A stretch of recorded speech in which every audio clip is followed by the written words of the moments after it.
Hello, I'm Carmen Herrera. I'm a wealth advisor and coach. Thank you for joining me. I want to talk about starting from nothing and becoming independently wealthy. Becoming independently wealthy is a goal that most people aspire to, but yet it can seem so impossible to achieve. How do you do it? What steps do you need to take? Can you really do it? Or is being independently wealthy just for trust fund babies and technology entrepreneurs? The opportunity to become independently wealthy is for everyone. You probably think you need millions of dollars to become wealthy. That's not true. The truth is, you can become wealthy with much less than that. Did you know that more than 80% of the self-made millionaires in the United States started with nothing? I can certainly relate to that because in my early years growing up, I didn't have much. I lived in a home in a neighborhood, looking back, really wasn't even fit to live in. As a little girl, I was often afraid to sleep at night because of the rats that crawled in the walls. We couldn't even go outside to play in our backyard because of the rat infestation in our neighborhood. Even as a young adult, no matter how much I worked or how hard I tried, I barely had enough money to pay my bills, much less try to save or invest. There was always something that would come up to absorb every dollar I earned. I was always broke. I was broker than broke. No, I never became homeless, thank God, but there's been times that I was pretty close to it. Back then, the ideal of becoming wealthy was a distant dream with an extremely little possibility of coming true. And if you have more bills than money, the ideal of gaining control and freedom over money may seem a bit unrealistic. However, it is much more possible than you might think. In a world of average people and average salaries, many people do aspire to join the seven-figure club. Who doesn't dream of becoming wealthy so they can stop working or go on a guilt-free shopping spree and take endless vacations? However, most wealthy people don't do those things, and that's part of how they build and maintain their wealth. There's a difference between living a life of careless spending and living for long-term financial independence. On that note, before I go any further, I want to explain to you the difference between being rich and being wealthy. It's hard to spot the difference, but being rich and wealthy are not the same thing. Being rich is simply having a lot of money or having a lot of income. But just because you're rich doesn't mean that you're wealthy. In fact, being rich can often mean that you spend a lot of money and that you have a lot of debt. Being wealthy is not only having enough money to meet your needs, but being able to afford not to work if you don't choose to. It's about accumulating assets and making your money work for you. Rich people spend a lot of money, but the wealthy, they save and invest most of their money. Listen, self-made wealthy people aren't necessarily smarter than anyone else, but they have mastered some important principles that help them get ahead and stay ahead. Most important, they treat wealth as a learnable skill, and it's one that you can learn as well. You see, being wealthy is a mindset. It's about a mentality. In order for you to become wealthy, you have to change your mindset, which means you need to believe that you can. No, I'm not trying to sell you a dream. There is evidence to suggest that becoming independently wealthy is difficult to obtain. Yes, there are statistics that becoming wealthy don't look very well. Did you know that out of 100 people that reach retirement age, only one will be wealthy? 4 of the 100 will be financially independent. 15 will have some savings put aside, but the other 80 will be dependent on either family, possibly a company pension, Social Security, perhaps still working, or worse yet, broke. Why does this happen? There are many reasons why people retire poor, but one I truly believe is they never decide to become wealthy. They wish, hope, dream, pray, but they never make a decision that they are going to do it. And even if they decide that they do want wealth, they don't put it into action. It's one thing to want something, but it's another thing to do something about it. Building wealth is a journey that isn't about quick fixes. It's about making lifestyle changes. If you don't make changes physically, mentally, emotionally, financially, you will have some serious issues trying to build wealth. I want to share with you 9 principles you can take to drastically improve your own financial situation and put you on a path towards becoming independently wealthy. Principle 1. The first priority is to spend less than you make. This sounds extremely basic, and it is, but unfortunately, overspending prevents millions of people from reaching their financial goals. The first step in working towards a better financial situation is to get your spending under control. Wealthy people have a budget.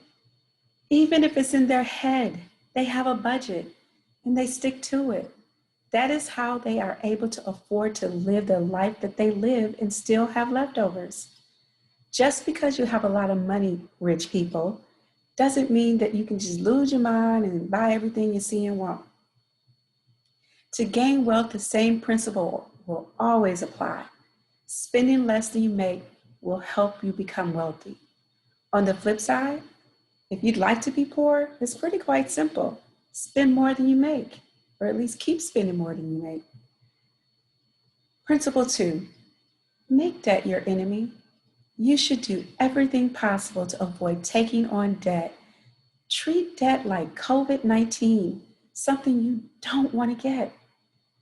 Back in the day before credit cards were so easily accessible, our parents and grandparents cautioned us to save up for things we wanted.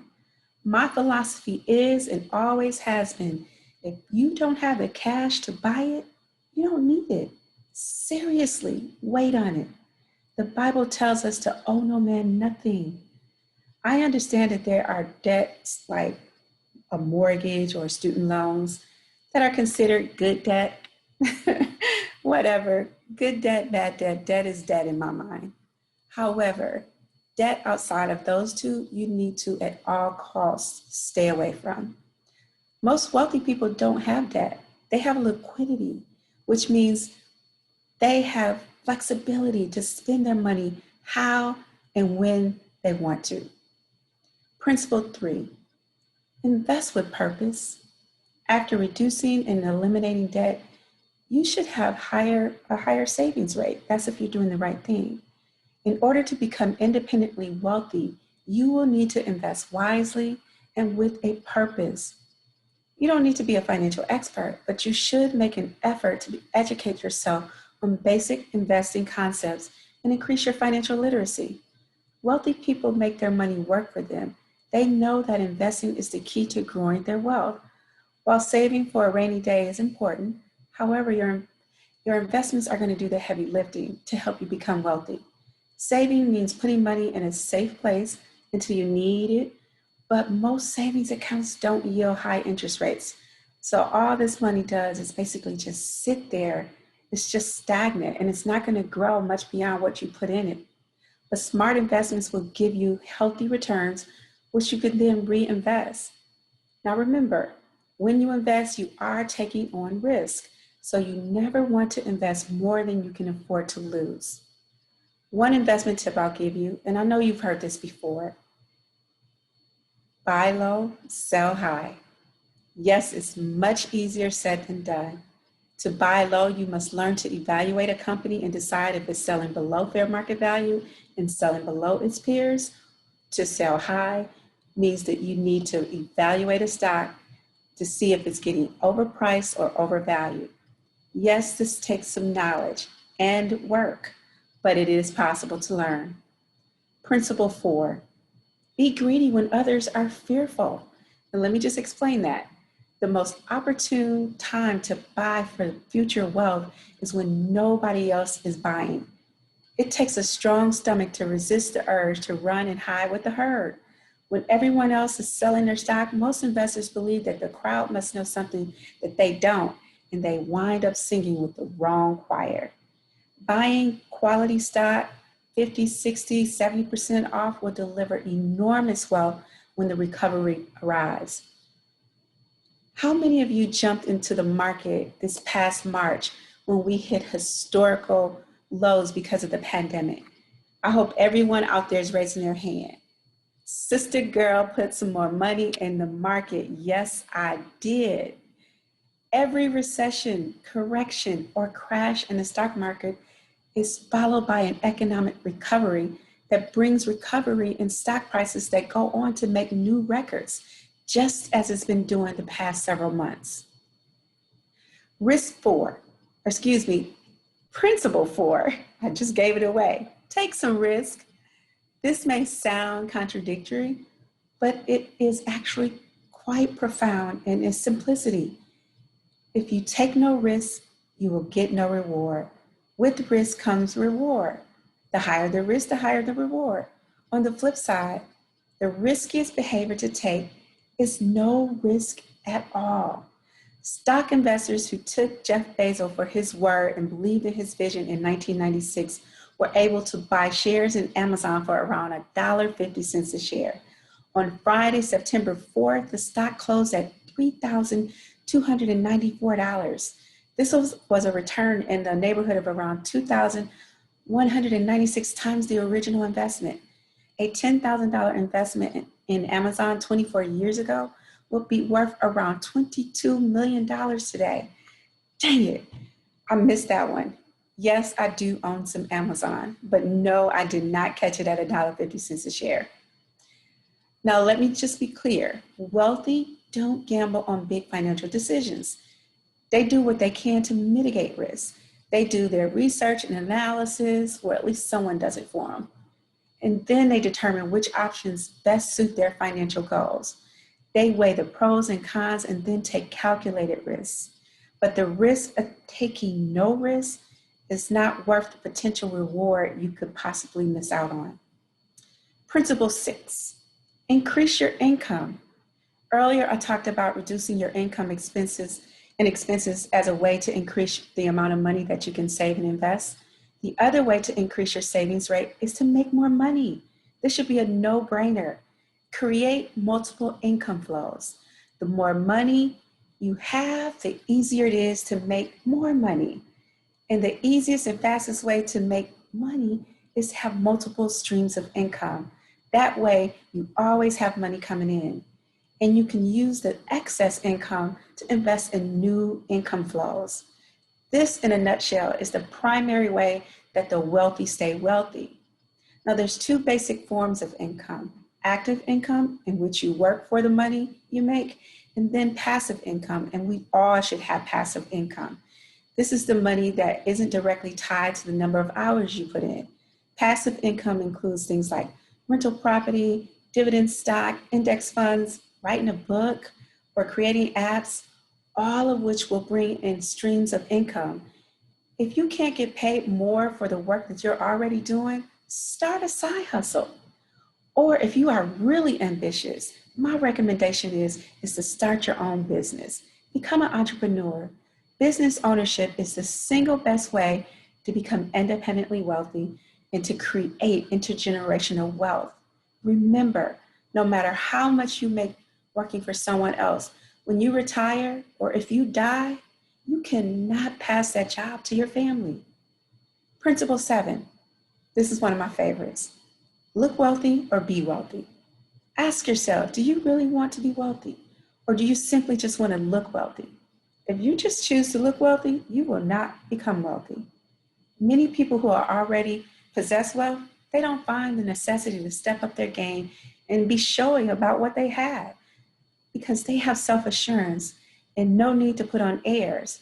Have you ever seen that person that always seems to have the latest iPhone, drives the most expensive car, and wears the designer clothes, yet they are barely paying their bills? Yep, that's the person I'm talking about. The person that lives paycheck to paycheck, however, eats at the best and most expensive restaurants all the time. I hope that's not you. If that is you, you need to stop right now. I understand you may want to look good. We all do. You may want people to see that you can afford nice things. I get it. But that is not helping to build wealth. You are making someone else rich. Some of the wealthiest people I know are the most modest and unassuming people on the planet. They do not wear designer brands. They do not drive fancy cars. But what they do have is financial freedom. There is a saying, money talks, wealth whispers. Let me say that one more time. Money talks, wealth whispers. You need to remember that. Number 8, surround yourself with other successful people. Wealthy people understand the importance of surrounding themselves with other successful people.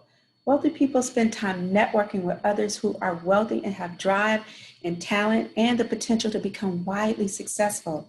The wealthy spend time getting to know other like-minded people. I am the person today because of the people I am surrounded by. Remember when you were growing up and your parents would get on you about hanging out with the wrong crowd? They knew what they were talking about. The wealthy surround themselves around people that inspire them and push them to be better. So look around you. Who are you surrounded by? And how do they motivate you? Last principle, number 9, stay the course. If your goal is to become independently wealthy, this is a long-term goal that is very unlikely to be achieved quickly. You will need discipline to stay the course. This is especially true when financial and economic conditions get rough like they are right now. A big drop in value in your investments could cause you to rethink your strategy or doubt that you are on the right course. But if you are in this for the long haul, you need to keep the big picture in mind and remember that short-term gains and losses are not that significant over a long period of time. Inevitably, there will be times when your investments drop in value. But if you're taking an approach to investing that has proven to work in the long term, stay the course. If you follow these principles that I've just shared, it's possible to become independently wealthy and gain significant freedom over your money. It's not easy and it will take some sacrifice, but it is achievable. I'll leave you with this. If you sincerely want to beat the odds to achieve financial freedom, there are 4 critical steps that you must take. They are called the 4 Ds of financial independence. The first D, you need to have desire. You need to want this. You must want it badly enough to make an unwavering commitment and to be willing to make sacrifices. Second D, make a decision. You must make a decision right now to do whatever is necessary, to be willing to pay any price, go any distance to achieve wealth. Well, at least what's legal, please. Third D is determination, which is to keep at it until you succeed in spite of any problems and obstacles you will experience. Trust me, life will happen and setbacks will come, but you must persevere. You must stay the course. D number 4, discipline. You need the discipline to develop and master the necessary skills and habits to become wealthy. In the end, building wealth is rarely easy. That's why most people aren't wealthy. It takes time, patience, knowledge, and long-term discipline to make that happen. But the good news is that anyone who really wants to become independently wealthy can achieve it. The path may be easier for some and much more difficult for others, but it is available to all who really want it. Thank you. I'm Carmen Herrera, and I am a comeback champion, and this is my January 1st.